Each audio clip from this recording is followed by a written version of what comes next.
ஜோதிடம்ங்கிறது மாபெரும் கடல். அதில் குதிக்கணும்னு நினச்சா குதிச்சிருங்க. ஜோதிடத்தாய் உங்களை காற்றருள்வாள். இன்னைக்கு நாம் பார்க்க போகிற தலைப்பு கிரக வலிமை.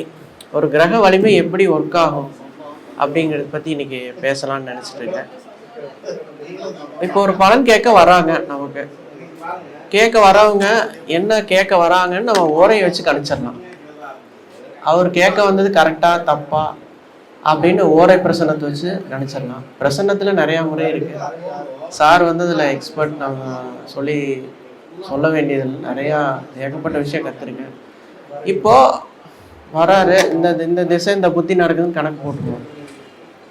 கணக்கு போட்டுட்டு சரி இது நடக்குமா நடக்காதான்னு நமக்கு ஒரு சின்ன சந்தேகம் வரும். அதை எப்படி நம்ம இப்போ நிவர்த்தி பண்ணிக்கலாம், கன்ஃபார்மாக நடக்குமா நடக்காதான்னு சொல்லலாம். கொஞ்சம் கன்ஃபியூஷன் வரும். தசா புத்தியில் பராசர முறையில் சில கன்ஃபியூஷன்ஸ் இருக்குது, வரும். அதை எப்படி பிருகுநந்தி நாடி முறையில் ஒரு டெக்னிக் இருக்குது. அதை இப்போ சொல்ல போகிறேன். 3 ஃபார்முலாஸ் டெஃபினேஷன்ஸ் இருக்குது. அது என்னன்னா, ஒரு ராசி ஒரு கிரகம் ஒரு ராசியில் நிற்கும், ஒரு நட்சத்திரத்தில் நிற்கும், ஒரு பாதத்தில் நிற்கும். அது நீங்கள் பார்த்துடலாம், பாதசாரத்தில் எடுத்துடலாம். அது நல்லா இருக்குமா கெட்டதாக இருக்குமா, ஆட்சி வாங்குது, உச்சமாகுது, நீசமாகுது, இது எல்லாருக்கும் தெரியும். இதையும் தாண்டி ஒன்று இருக்குது. இப்போ உச்சம் பெற்ற சுக்கிரன் நிறையா ஜாதகம் ரொம்ப ஏழையாக இருப்பாங்க. நீங்கள் பார்த்துருப்பீங்க. சுக்கிரதசை நடந்தும் கூட நிறைய கஷ்டப்படுவாங்க. ஆனால் நீசம் பெற்ற சுக்கிரன் கண்ணியில் நீசம், தனியாக நீசமாக இருக்கும். ஆனால் சூப்பராக இருப்பான். கோடிக்கணக்கில் சம்பாரித்து தான தர்மம் பண்ணுவாங்க, லைஃப்பில் ஃபுல்லாக ஆட்டம் போடுவாங்க. அதையும் நீங்கள் பார்த்துருப்பீங்க. இது எப்படி அப்படின்னு இப்போ எடுத்துக்கலாம். 3 விதிகள் தான், ஈஸியாக இருக்கும். இப்போது ராசிநாதன், இப்போ ஒரு கிரகம் ஃபார் எக்ஸாம்பிள்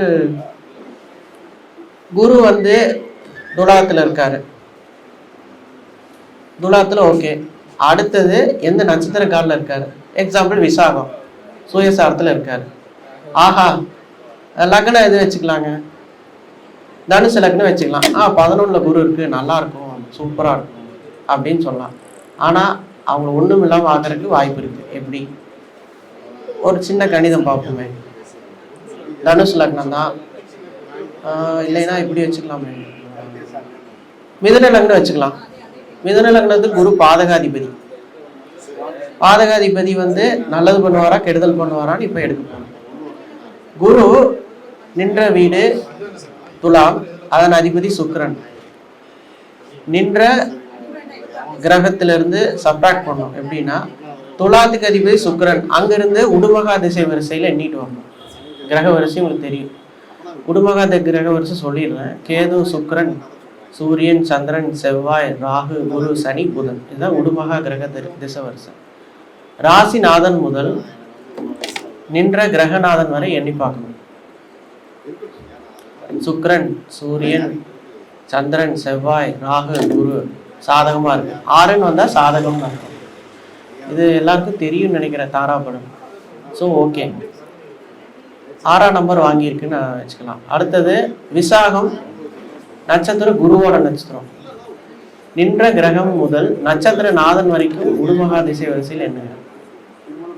குரு நின்ற கிரகம், நட்சத்திரநாதன் குரு. இப்போ நம்பர் 1 வந்தால் தப்பு. 1, 3, 5, 7 வரக்கூடாது. 1 ஜென்மம், 3 விபத்து, 5 பிரத்யேக, 7 வதை.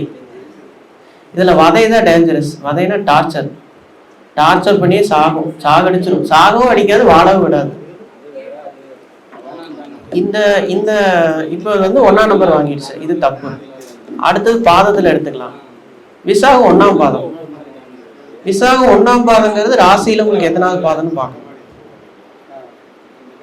யாராவது சொல்ல முடியுமா? ராசியில் விசாகம் 1 எத்தனாவது பாதம்?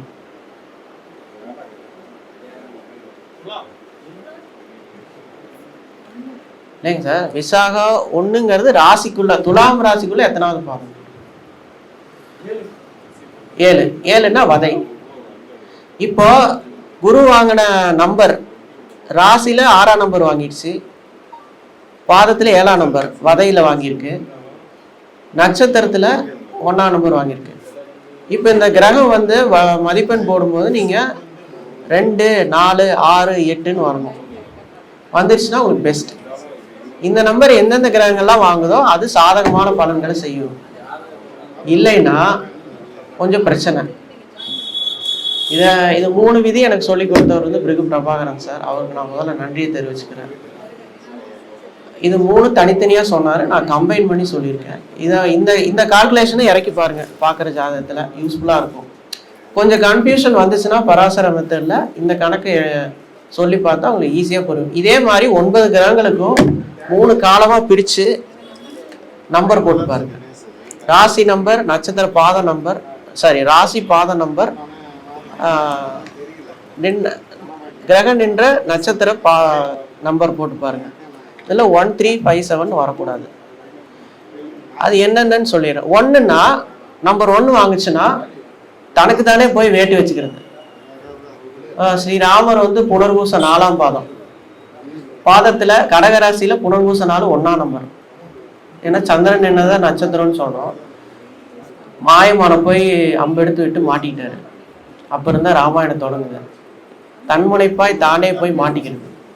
2ங்கிறது சம்பத்து. ஓகே, நல்லா இருக்கும், நல்ல பாசிட்டிவான பலன்கள் இருக்கும். 3வது வந்து திருப்பு முனை விபத்துன்னு சொல்லுவோம். 3ஆம் நம்பருக்கு கொஞ்சம் 3ஆம் நம்பர் ஓரளவுக்கு சமாளிச்சிடலாம். ஒரு திருப்பு முனை வரும், இல்லை ஃபேமிலியில் ஒரு விபத்து வரும், எதிர்பாராத விபத்துகள் ஏற்படும். 4ஆம் நம்பர் சேமம். சேமம்ங்கிறது ரொம்ப நல்லது. யாரை பார்த்தீங்கன்னா சேமமாக இருக்கீங்களா? சேமம்னா என்ன? காசு பணம் மட்டும் இல்லை, ஃபேமிலி, குழந்தைங்க, சொந்தக்காரங்க எல்லாம் சேமந்தான். 5ங்கிறது பிரத்யேக், அப்டாக்கிள், தடுத்துட்டே இருக்கும். என்ன செயல் தொடங்கினாலும் தடுத்து நிறுத்திட்டே இருக்கும். 6ங்கிறது சாதகம். சாதகம்னா என்ன? எல்லாம் சாதகமாக நடக்கிறது. 6வது என்ன காரியம் எடுத்தாலும் நமக்கு சாதகமாக நடக்குதா, அது சாதகம். தாராப்பழம் தான், வேற ஒன்றும் புதுசாக இல்லை. 7ங்கிறது வதை. வதைனா டார்ச்சர் போட்டு அவங்கள வதைச்சு மோசமான கர்மால பிறந்திருக்காங்கன்னு அர்த்தம். 7ஆம் நம்பர் ஏதாவது ஒரு பிளானட் வாங்குச்சுன்னா இந்த 3 ஃபேக்டரில் மோசமான கர்மா இருக்குன்னு அர்த்தம். 8ங்கிறது மைத்திரம். மைத்திரம்னா பெஸ்ட்டு. என்னை பொறுத்த வரைக்கும் 8 தான் ஃபர்ஸ்ட் ரேங்க்கு. நட்பாக வரும். என்ன ஒரு நட்புனா, ரொம்ப க்ளோஸ் ஃப்ரெண்ட்ஸ் உங்களுக்கு இருப்பாங்க. நீங்கள் வேணால் செக் பண்ணி பாருங்கள். அவங்களுக்கு 8வது நட்சத்திரம்னு வருவாங்க.